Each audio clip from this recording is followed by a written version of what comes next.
आज हम लोग इस वीडियो में पढ़ने वाले हैं क्लास 10th की एक्सरसाइज 7A के क्वेश्चन नंबर 11 से, और 11, 12, 13 आज हम लोग इसी वीडियो में सॉल्व करेंगे। तो यहाँ पर क्वेश्चन 11 कह रहा है ABCD is a parallelogram in which P is the mid point of DC। ये ABCD आपको दिख रहा है, ये पैरेललोग्राम है, और यहाँ पर जो आपको P दिख रहा है ये मिड पॉइंट है DC साइड का। Q is a point on AC, Q जो आपको दिख रहा है ये AC में एक पॉइंट है, such that CQ equals to 1/4 of AC। जो आपको ये CQ दिख रहा है ना, इस पूरी AC का 1/4 पार्ट है। आगे कह रहा है if PQ produce mid BC, PQ जो हमारे पास है ये प्रोड्यूस हो रहा है और मिल रहा है यहाँ पर BC में, और जिस पॉइंट में मिल रहा है उसका नाम R है। तो क्वेश्चन यहाँ कह रहा है कि जो ये R पॉइंट है ना, ये इसका मिड पॉइंट है BC का, ये प्रूव करके दिखाओ।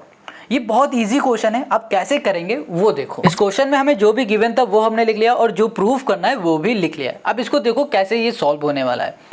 यहाँ पर क्वेश्चन ने बताया कि ABCD ये पैरेललोग्राम है, तो सिंपल सी बात है, हमें ये पता है कि इसके जो डायगोनल है आपस में बाइसेक्ट करेंगे। अब जब ये आपस में बाइसेक्ट करेंगे तो इक्वली पार्ट में क्या हो जाएंगे, डिवाइड हो जाएंगे। मतलब कि इस पॉइंट से ये बाइसेक्ट हो रहे हैं तो इसका नाम O रख दिया। अगर हम लोग बात करें AO की तो ये बराबर हो जाएगा OC के, हो जाएगा ना, क्योंकि ये इक्वली पार्ट में बाइसेक्ट होते हैं। तो हम लोग यहाँ पर लिख सकते हैं कंस्ट्रक्ट, यहाँ पर हमने कर दिया ज्वाइन, ये हो गया DB, हमने ज्वाइन कर दिया। तो हमने यहाँ पर कहा कि जो हमारे पास है AO ये बराबर हो चुका है OC के। इतनी बात क्लियर है। अच्छा, अगर हम ये बात बोल दें कि जो हमारे पास AC है, इस AC का जो OC है ये हाफ है। बात समझ में आ रहा है ना।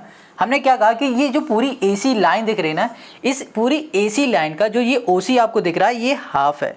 तो यहाँ पर सिंपल से हम लोग इसको ऐसे लिख सकते हैं कि हाफ ऑफ AC बराबर हो जाएगा हमारे पास OC। इतनी बात क्लियर है कि जो ये OC है ये हाफ है इस पूरे AC का। चलो ये हमने यहाँ पर लिख लिया। तो अब ये देखो डिवाइड में इधर भेज दो तो मल्टीप्लाई में हो गया, तो ये हो गया AC इक्वल्स टू 2, ये हो गया हमारे पास OC हो गया। इतनी बात क्लियर हो गई। हाँ ठीक है। अब देखो क्वेश्चन में हमें गिवन क्या था। क्वेश्चन में हमें गिवन था CQ इक्वल्स टू 1/4 AC। तो हमने यहाँ पे लिखा CQ इक्वल्स टू 1/4, ये हो गया हमारे पास AC, और AC की जगह पे हमने लिख दिया है 2, यहाँ कर दिया हमने 2OC कर दिया। इतनी बात क्लियर है। देखो AC इक्वल्स टू 2OC था, तो AC की जगह पे 2OC हमने कर दिया, ये इससे कैंसिल हो गया। तो यहाँ पर CQ हमको क्या मिल गया, ये मिल गया हमें 1/2 OC हो गया। अब इसको ज़रा ध्यान से देखो, ये है कहाँ पर, CQ ये दिख रहा है, ठीक है। अब ये क्या हो रहा है, ये हाफ है, किसका हाफ है, इस OC का। कैसे, देखो हमने क्या बताया, CQ जो है वो हाफ हो गया है OC के, CQ जो है वो हाफ हो गया है OC के। तो इसका मतलब क्या हो रहा है, जो ये Q है ये मिड पॉइंट है इस OC का। तो हम लोग लिख सकते हैं कि हमारे पास जो Q है, Q is a mid point, mid point of, यहाँ कर दिया हमने OC। इतनी बात क्लियर है, ये आपको समझ में आ गया कि हमारा मिड पॉइंट हो चुका है OC का, ठीक है। अगर हम लोग बात करें इस P की, तो ये P क्या है, क्वेश्चन ने बताया था कि P जो है ना ये भी मिड पॉइंट है AC का। अब ये मिड पॉइंट से हमारा मिड पॉइंट मिल रहा है, तो इसका मतलब क्या हो रहा है कि जो ये आपको PQ दिख रहा है ना, ये PQ पैरेलल हो जाएगा DO के। कैसे हो जाएगा, ये हो जाएगा भैया अभी हम बताते हैं। सबसे पहले लिखेंगे यहाँ पर इन ट्रायंगल, हम लोग ट्रायंगल ले लेंगे यहाँ पर DOC वाला, या फिर COD कुछ भी बोल दो यहाँ पर। तो हमने लिख दिया DOC, ये वाला हमने ट्रायंगल ले लिया। तो हमने यहाँ पर कहा कि जो P है ना वो मिड पॉइंट है, is a mid point of DC। और उसी तरीके से अभी हमने प्रूफ किया कि जो Q है वो भी क्या है, मिड पॉइंट है, किसका है, ये OC का। अब देखो ये दोनों मिड पॉइंट हैं, तो यहाँ पर जो PQ दिख रहा है ना आपको, ये PQ पैरेलल हो जाएगा किसके, DO के। और यहाँ पर रीज़न दे देंगे by mid point theorem. Mid point theorem कहती है कि अगर हमारे पास जो भी मिड पॉइंट हैं उनको अगर मिला देते हैं तो वो लाइन पैरेलल हो जाती है ट्रायंगल की तीसरी साइड से। क्लियर हो गई। तो ये मिड पॉइंट से पैरेलल हो गए।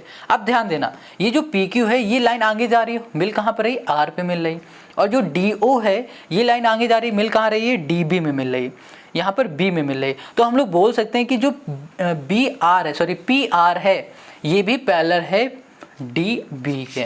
तो यहाँ पे लिख दिया हमने PR पैरेलल हो गया हमारे पास DB के।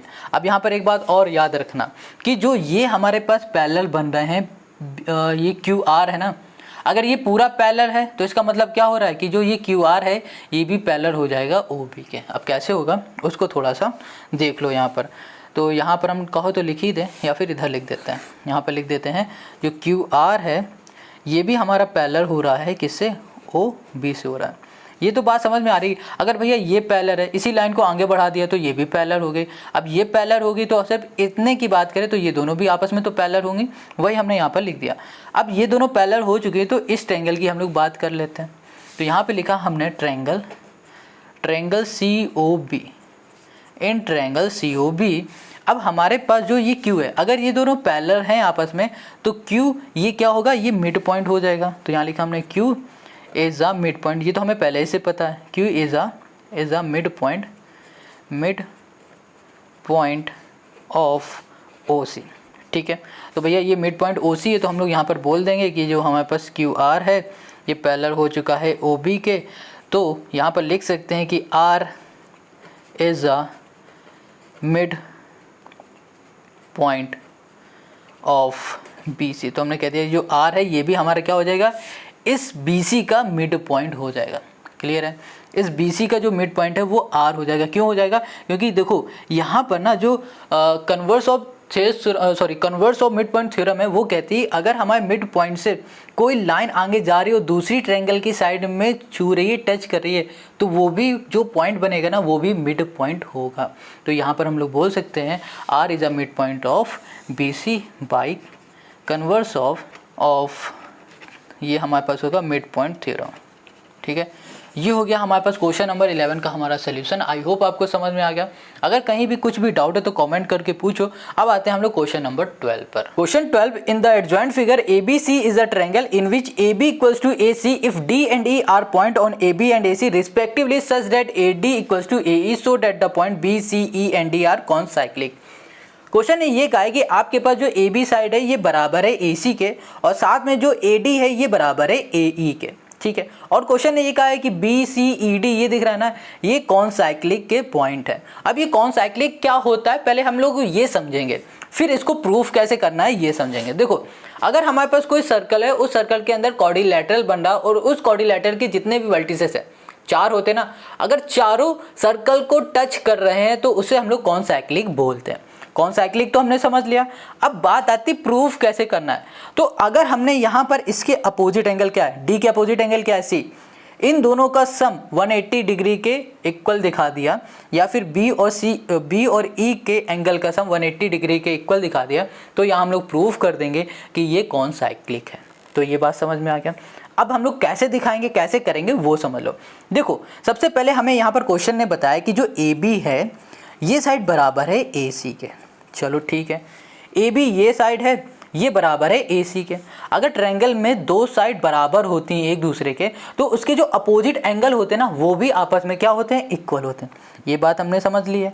अगर ये साइड आपस में इक्वल है तो इस साइड के अपोजिट एंगल ये है और इस साइड के अपोजिट एंगल ये है और ये दोनों एंगल आपस में क्या होंगे, इक्वल होंगे। तो इसका मतलब हो रहा है कि जो एंगल बी है वो बराबर हो जाएगा एंगल सी के। इतनी बात क्लियर हो गई। चलो, ये बात समझ में आ गया। अब हमें क्या करना है, अब देखो जो ये ए बी है, इस ए बी को हम लोग कैसे लिख सकते हैं, A D plus D B लिख सकते हैं। यहाँ लिख दिया हमने ए डी प्लस हमने कर दिया डी बी कर दिया, इक्वल्स टू ये जो ए सी साइड है इसको हम लोग ए ई प्लस ई सी लिख सकते हैं। तो यहाँ लिखा हमने ए ई और यहाँ कर दिया प्लस, यहाँ कर दिया हमने ई सी। अब ध्यान से यहाँ पर देखना, देखो यहाँ पर लिखा हुआ है ए डी इक्वल्स टू ए ई लिखा हुआ है, यहाँ पर ए डी लिखा हुआ है ना, ठीक है। ए डी की जगह पे हमने ए ई लिख दिया प्लस यहाँ पर डी बी है इक्वल्स टू ए ई है और यहाँ प्लस है हमारे पास ई सी है। अब देखो ए सी ये है, सॉरी ए ई है ये और ए ई ये प्लस का इधर ले आओगे तो माइनस का, तो ये दोनों कैंसिल हो जाएंगे, बचेगा हमारे पास डी बी इक्वल्स टू हो जाएगा हमारे पास ई सी, ये बच रहा। तो हमने यहाँ पर देखा कि जो ये डी बी साइड है ये बराबर है ई सी इस साइड के, ये दोनों हमने इक्वल कर लिया, ठीक है। तो इसे इक्वल करने से फ़ायदा क्या हुआ, देखो फ़ायदा ये हुआ, क्वेश्चन ने हमें यहाँ पर बताया था कि जो ए डी है ये बराबर है ए ई के। क्वेश्चन ने क्या बताया था कि जो ए डी है ये बराबर है ए ई के। इसको बोल दो ये हमारे पास है दूसरी इक्वेशन, ठीक है, और इसे बोल दो ये हमारे पास पहली इक्वेशन है, और पहली और दूसरी इक्वेशन को डिवाइड कर दो। तो यहाँ लिखा हमने डिवाइड यहाँ हो गया हमारे पास ओके फर्स्ट एंड हमने कर दिया यहाँ पर सेकंड।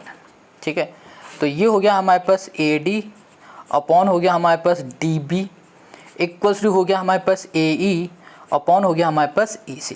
ये हम लिख सकते हैं बिल्कुल। चलो अब इसको थोड़ा ध्यान से देखो, यहाँ पे लिखा हुआ है AD अपॉन DB है का, ये AD है अपॉन है, ये DB है, AE है अपॉन है, EC है। तो यहाँ पर हमने देखा कि इस साइड का रेशियो बराबर है इस साइड के, तो इसका मतलब ये हो रहा है कि जो यहाँ पर आपको ये लाइन दिख रही है ना, ये पैरेलल हो जाएगी इसके। क्या हो जाएगी? ये पैरेलल हो जाएगी इसके। तो हम लोग यहाँ पर लिख सकते हैं कि हमारे पास जो DE है ये लाइन है पैरेलल है BC के, और रीज़न देंगे by converse of Thales theorem, by converse of Thales theorem. ठीक है, क्लियर है?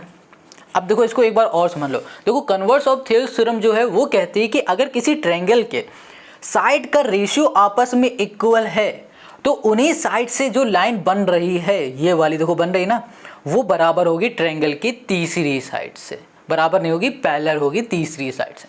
क्लियर है? वही चीज़ हमने यहाँ पर लिख लिया। अब हमने देखा कि भैया ये हमारे इसके पैरेलल हो चुका है और ये हमारा इसके इक्वल हो चुका है ना हो, तो हम लोग यहाँ पर बोल सकते हैं कि हमारे पास जो एंगल ये D वाला है और जो ये हमारे पास एंगल B वाला है और जो ये E है, जो ये C है, इसको बोल दो 1 है, ये 2 है, ये 3 है, ये 4 एंगल है। इसमें जो एंगल 4 और जो ये एंगल 1 है, इन दोनों का जो सम है वो 180 डिग्री के बराबर है। वैसे ही हम लोग ये भी बोल सकते हैं कि एंगल जो 3 है और एंगल जो 2 है, इन दोनों का जो सम है वो भी हमारे पास 180 डिग्री के बराबर है।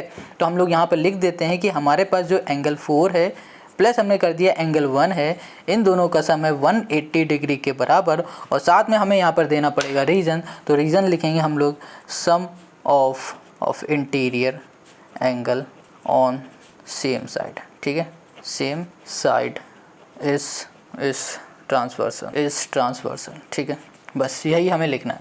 तो यहाँ पर हो जाएगा हमारे पास एंगल 4 प्लस एंगल 2। अब देखो यहाँ पर जो हमारे पास एंगल 4 है, ये देखो ये हमारे पास क्या है, ये हमारे पास एंगल D है। तो यहाँ पर ना एक चीज़ आपको ये देखनी पड़ेगी कि हमने क्या बताया था कि जो एंगल हमारे पास B है वो बराबर है एंगल C के। तो एंगल B हमारे पास यहाँ पर हमने क्या ले रखा है, 1 ले रखा है। ठीक है, और ये बराबर किस एंगल के, 2 वाले के, C के। तो हम लोग ये बोल सकते हैं कि जो हमारे पास एंगल 1 है वो बराबर है एंगल 2 के। तो यहाँ लिखा हमने एंगल जो 4 है प्लस जो एंगल हमारे पास क्या है, ये है 2, इन दोनों का सम 180 है। और यहाँ पर बोल दिया हमने कि हमारे पास angle B equals to angle C। ठीक है, एंगल B को 1 माना है, एंगल C को हमने 2 माना है। तो यहाँ पर एंगल 4 प्लस एंगल 2 आ गया हमारे पास 180 डिग्री। एंगल 4 ये है और एंगल 2 है, इन दोनों का सम हमने 180 ला दिया। वैसे ही इन दोनों का भी सम हम लोग 180 आराम से लिख लेंगे। तो यहाँ लिखेंगे एंगल जो हमारे पास क्या है, ओके ये लिख देते हैं पहले। तो ये लिखा कि जो हमारे पास एंगल 3 है और जो एंगल 2 है, इन दोनों का जो सम है वो 180 डिग्री के बराबर है। अब रीज़न देना पड़ेगा सेम, यही वाला रीज़न यहाँ पर चिपका देना। ठीक है, अब देखो यहाँ पर जो एंगल हमारे पास क्या है, 3 है, ये लिखा, और प्लस यहाँ पर जो एंगल 2 है, अभी हमने क्या बताया कि जो एंगल ये 2 है ये बराबर है एंगल 1 के। तो हम लोग 2 की जगह पे लिख सकते हैं एंगल 1, और ये भी बराबर हो जाएगा 180 के। अब यहाँ पर लिख दो कि हमारे पास जो एंगल B है वो बराबर है एंगल C के। क्लियर है? तो हमने यहाँ पर देखा कि हमारे पास जो ये एंगल B वाला है, ये इसका और इसका सम 180 आ गया और इसका और इसका सम 180 आ गया। तो हम लोग सिंपल सा यहाँ पर लिख सकते हैं कि हमारे पास जो BDC है, BC और ये हमारे पास ED है, ये जो साइड है ना, ये सॉरी ये जो पॉइंट है R कॉन्साइक्लिक है। ठीक है, ये हो गया हमारे पास इसका आंसर। क्लियर हो गया? आई होप आपको समझ में आ गया। अगर कहीं कोई डाउट है तो कमेंट करके आप पूछ लो। अब आते हैं हम लोग नेक्स्ट क्वेश्चन पे, जो कि है 13। Question 13, in triangle ABC the bisector of angle B meet AC at D a line PQ parallel AC meet AB BC BQ at PQ and R respectively so that PR into BQ equals to QR into BP।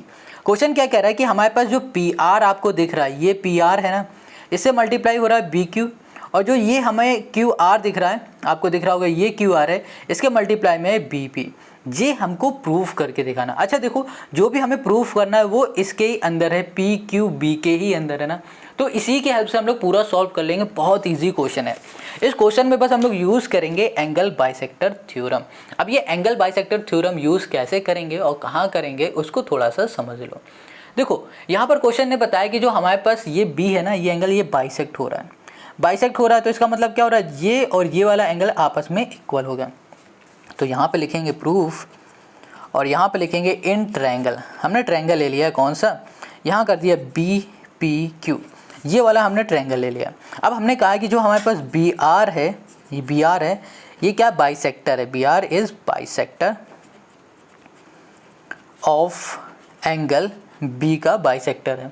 ठीक है, देखो अगर B D bisector है तो इसका मतलब क्या हो रहा है, बी आर भी इसी का बाइसेक्टर है। ये पूरी लाइन बी डी है, इतना हटा दो तो क्या बचा, बी आर बचा ना। तो हम लोग ये भी बोल सकते हैं कि जो बी आर है वो एंगल बी को बाइसेक्ट कर रहा है। अब एंगल बी को ये बाइसेक्ट कर रहा है तो हम लोग यहाँ पर लिख सकते हैं जो पी आर है हमारे पास, पी आर, इसके डिवाइड में हमारे पास आर क्यू, और ये बराबर हो जाएगा बी पी अपॉन हो जाएगा बी क्यू। अब ये हो कैसे रहा, यहाँ पर हमने यूज़ कर दिया बाई एंगल बाइसेक्टर थ्योरम।